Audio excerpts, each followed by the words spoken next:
The vision में आपका स्वागत है। मैं हूं ज़फ़र इकबाल। माहौल क्या है कि इस एपिसोड में मैं आपसे रूबरू हूं और पार्लियामानी इलेक्शन 2024 के हवाले से वक्तन फ़वक्तन आप लोगों के सामने हाज़िर होते रहते हैं। आज हम बात करेंगे माहौल किसका है के अंतर्गत अनंतनाग रजौरी पार्लियामेंट्री सीट की। सबसे पहले बताते चलें कि ये 5वें चरण का इलेक्शन 20 मई 2005 को होने जा रहा है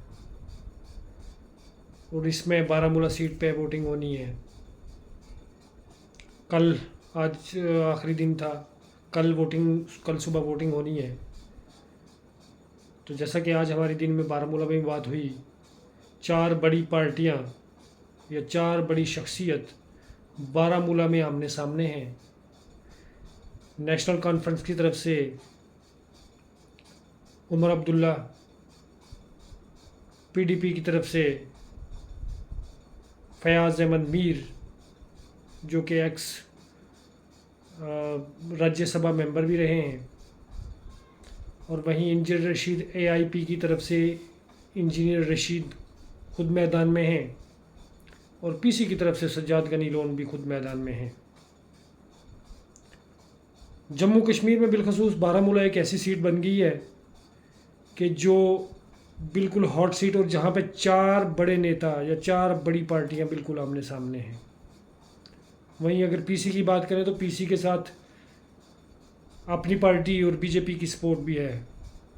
इंजीनियर रशीद अकेले हैं, लेकिन अबरार रशीद जो उनके बेटे हैं, उनकी जो कंपेनिंग की जज्बा है या लोगों के साथ जुड़ने का जो जज्बा है वो भी बखूबी लोगों ने देखा है। और ग्राउंड में अब वो वोटिंग में कितना टर्नआउट होता है ये देखने वाली बात है।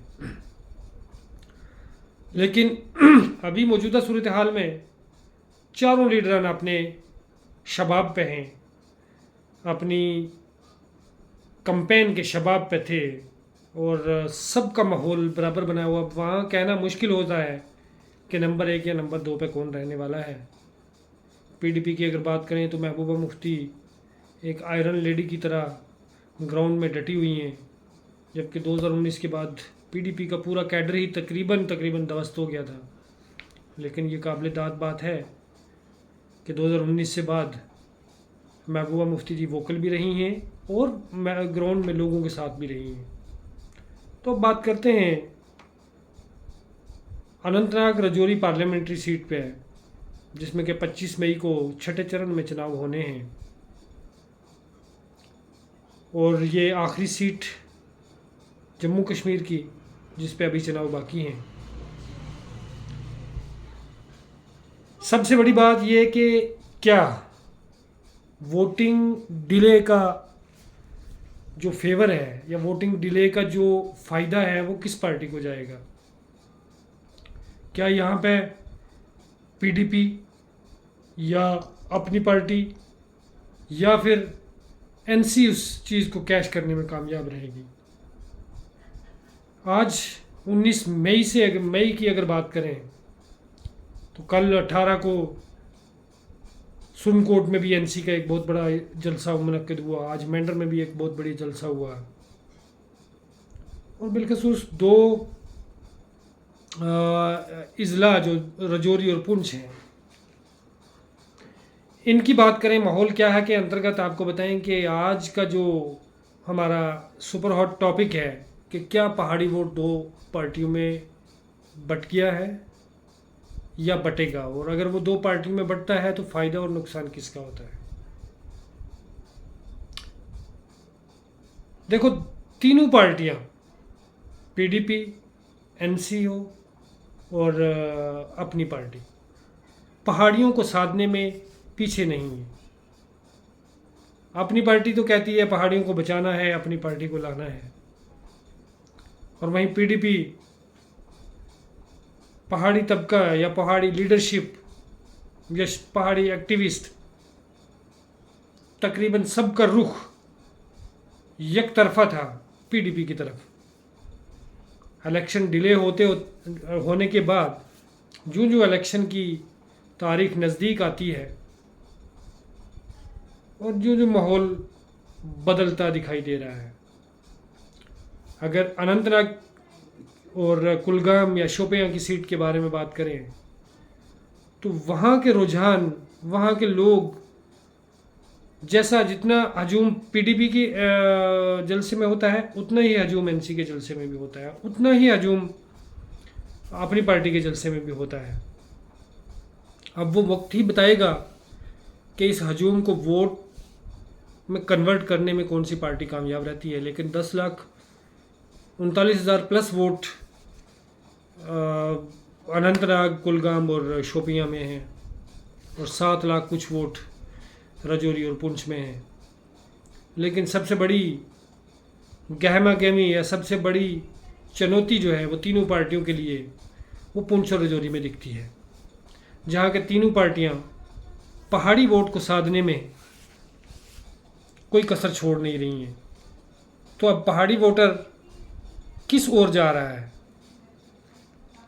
क्या पहाड़ी वोट जैसा कि बीजेपी के साथ कमिटमेंट थी कि हम एहसान का बदला एहसान से चुकाएंगे या झोलियाँ भर भर के वोट देंगे, जैसा कि कमेंट्स आते रहते हैं, बट ओवरऑल ये कमिटमेंट तो थी। तो क्या अब अगर बीजेपी या बीजेपी की leadership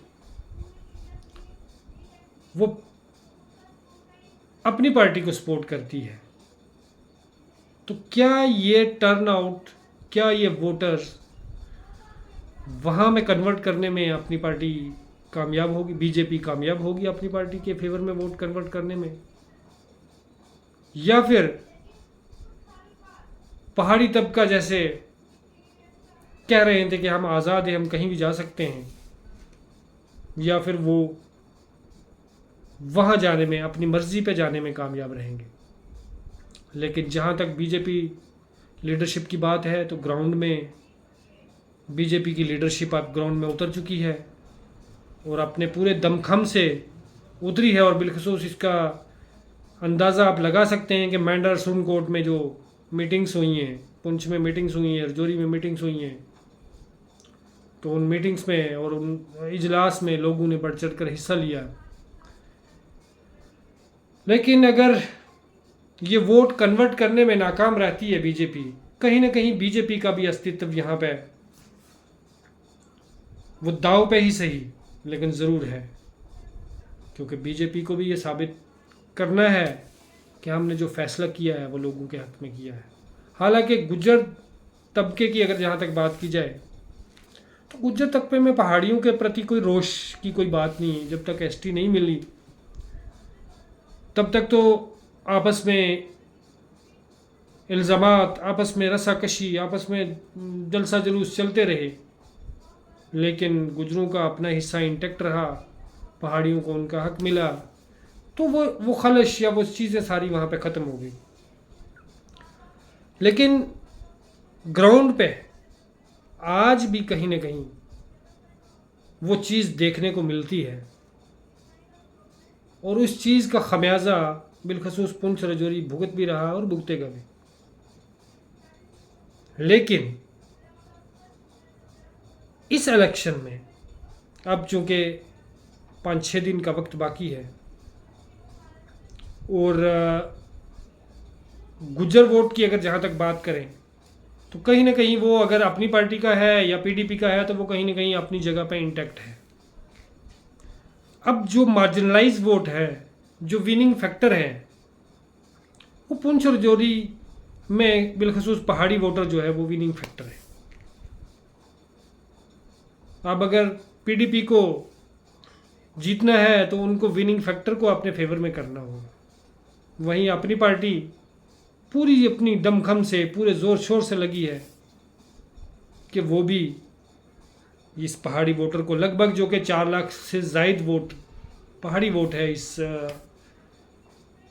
Rajouri Anantnag parliamentary seat पे है, तो वो किस करवट जाता है और उसको कौन साध सकता है या कौन उसको साधने में कामयाब रहता है।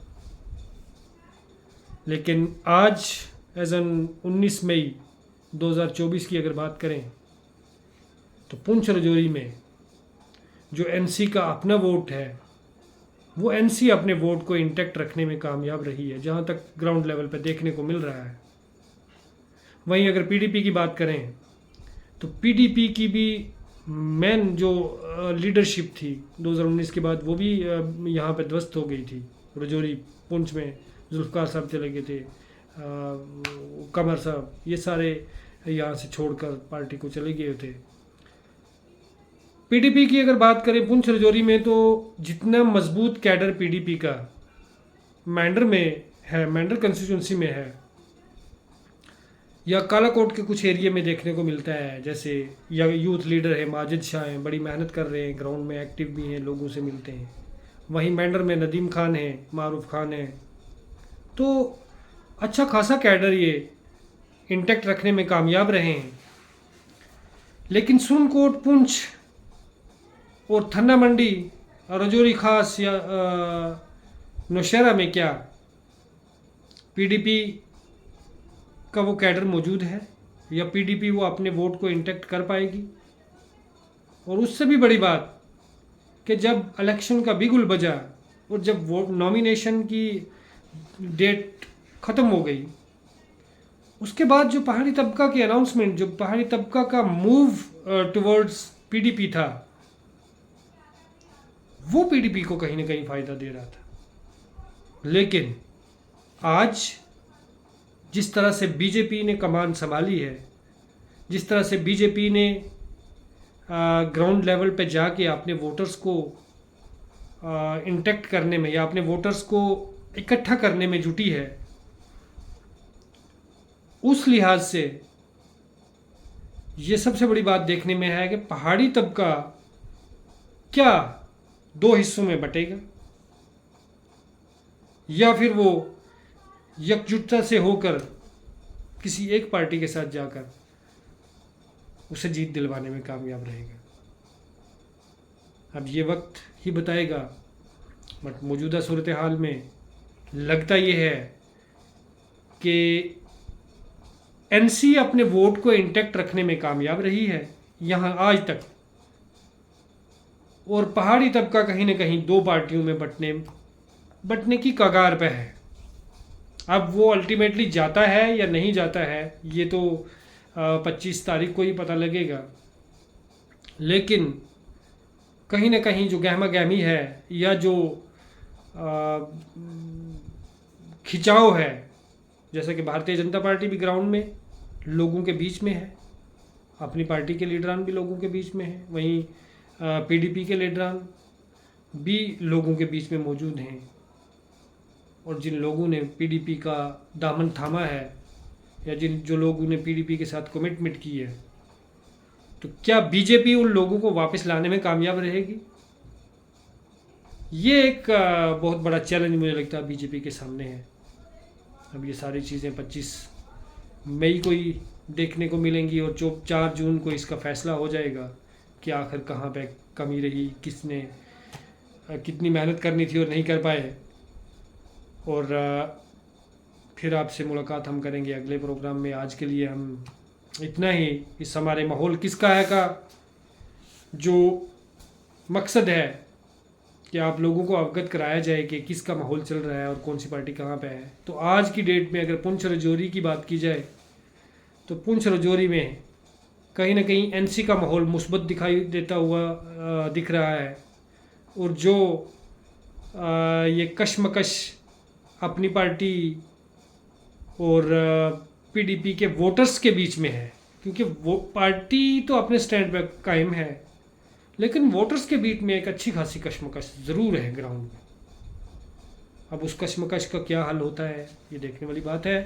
बट बहरहाल आज तक पीडीपी, एनसी और अपनी पार्टी तीनों ही मजबूती के साथ ग्राउंड में मौजूद हैं। लोगों को साधने में कोई भी पार्टी पीछे नहीं है। तो ये मुकाबला जो दो पक्षीय था वो तकूनिया, जब बार बार हम यही कहते हैं, दो पक्षीय को तकूनिया बनाने में अपनी पार्टी का बहुत अहम रोल है। अब इस तकूनिया को जीतने में अपनी पार्टी कितना कामयाब होती है, या एनसी कामयाब होती है या पीडीपी कामयाब होती है, तो वो 4 जून को ही पता लगेगा। बाकी आप सब लोग इस उम्मीद के साथ कि आप लोग सब लोग खैरियत से होंगे और वोट ज़रूर करें, अपने पसंदीदा लीडर को ज़रूर चुनें। अपना ख्याल रखिएगा। खुदा हाफिज़।